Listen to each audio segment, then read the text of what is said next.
This Christmas season, many churches have these 5 candles that symbolize hope, joy, peace, and love. And in the center here we have Christ. As we lead up to Christmas, this Advent season, let us together in these next 4 videos that are going to drop Saturday and Sunday, both this weekend as well as next weekend and Christmas, to reflect upon the hope that we have in Jesus.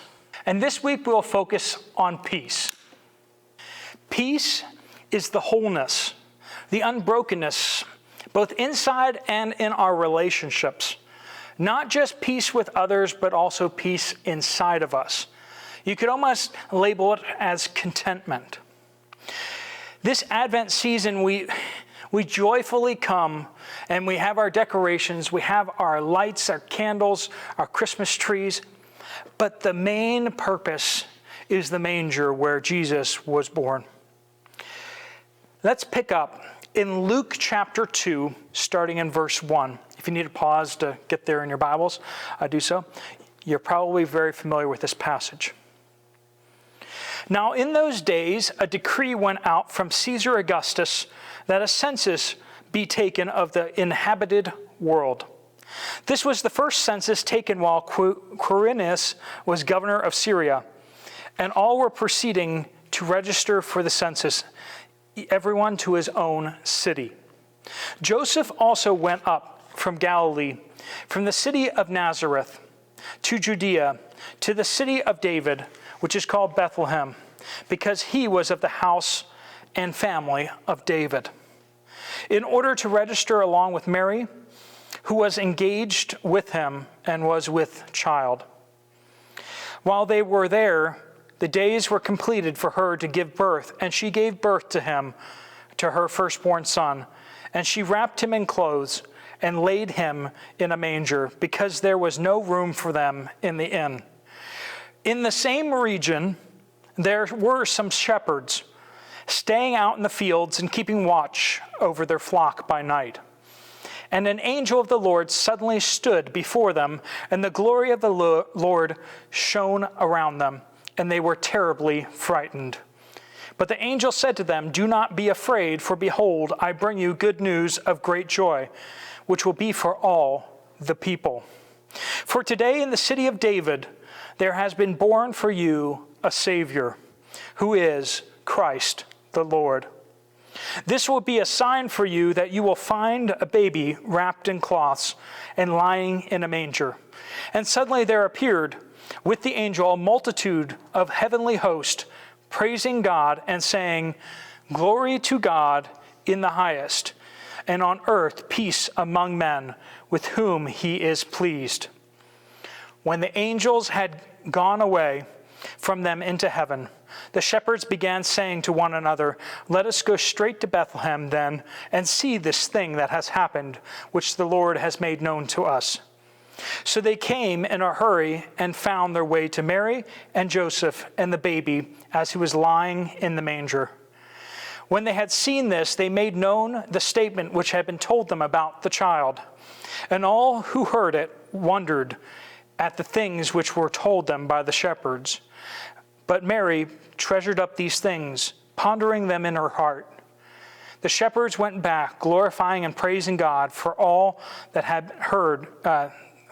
they had heard and seen, just as they had been told them. So this is the story of peace.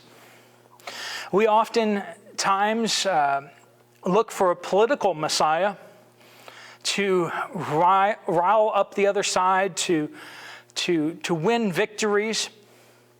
And you can just imagine that the Jews were the same way when they were being occupied by the Roman forces. When they heard Messiah, the Savior to come, they thought that he would bring a revolution, literally. That he would overthrow the Roman authorities and he would establish this new peace under his rule. But Jesus came not to bring us peace with our governments, not to bring us new governments. Jesus came to bring us inner peace. Inner peace first, and then also peace with others. Here we see the shepherds who are minding their own business, watching sheep at night, when the angels, this army of angels, come. That's what host means. It means an army. And so here we have this army of angels saying, the sky is going to bring peace. How could you take it any other way but to see that this child would one day lead the armies of heaven to kick out the armies of Rome? But we are going to see that that wasn't Jesus' mission. Most of you already know much more accurately what Jesus' mission truly was. In John chapter 14, verse 27, he says this. This is Jesus speaking. "Peace I leave with you.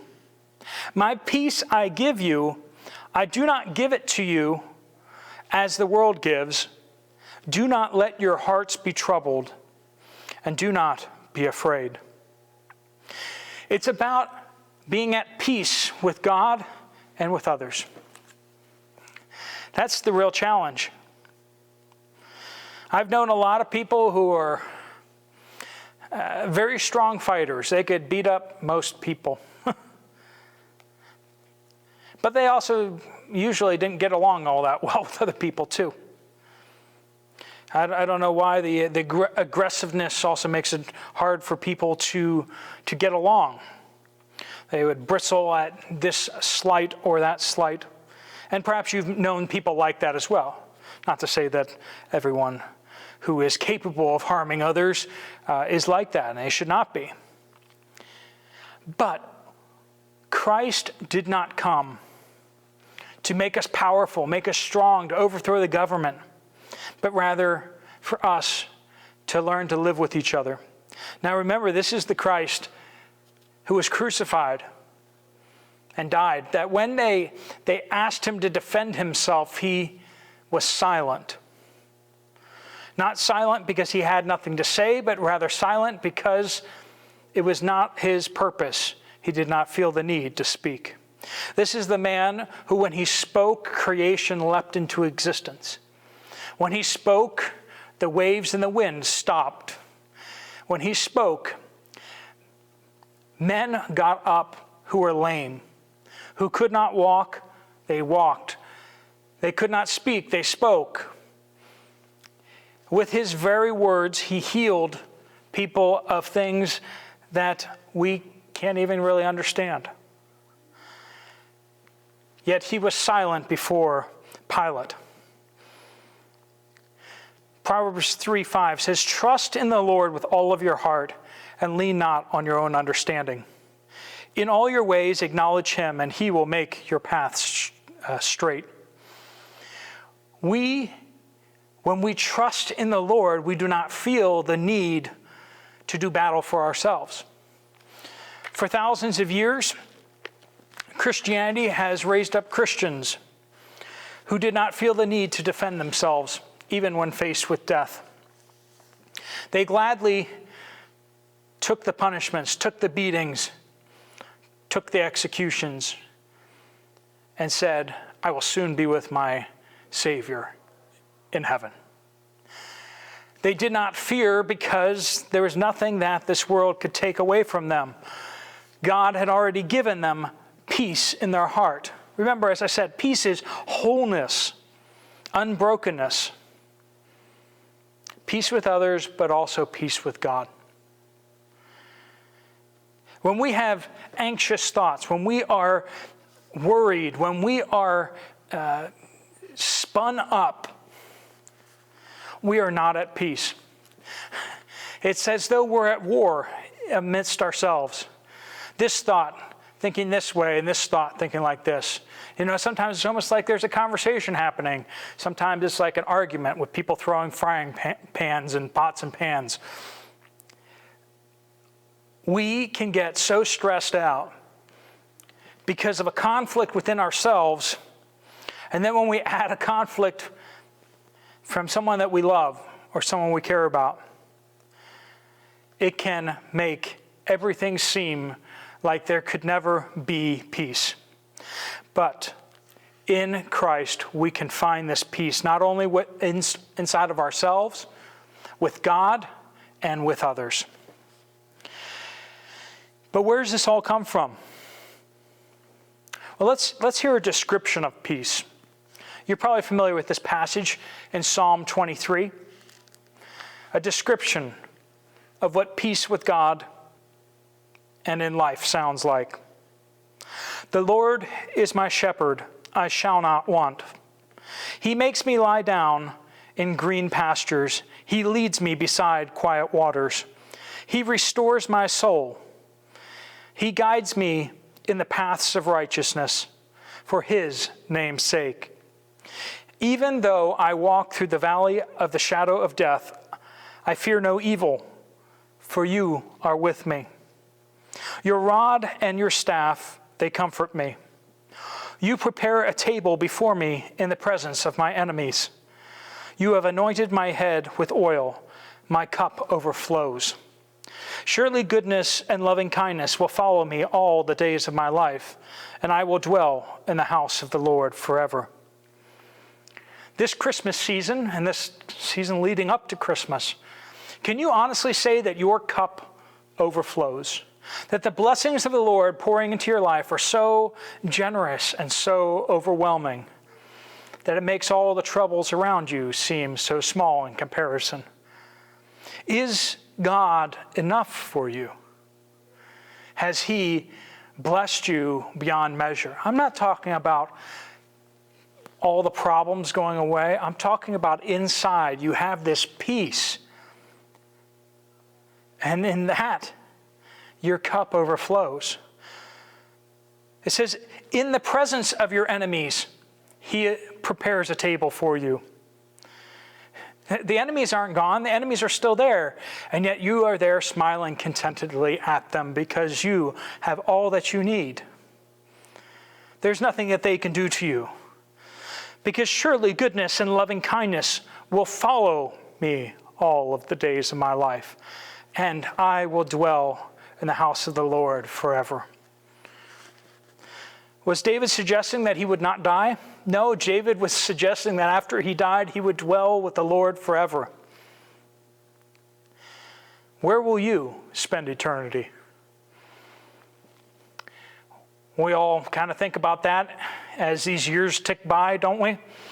Christmas comes again, and it's another year that has happened, and we're another year older, another year closer to the grave. And we have to ask ourselves the question, what happens after we die? We have some rough estimate, rough idea of what death looks like, but we have no idea what the other side looks like. All we can go on is the testimony of Scripture, the testimony of Jesus.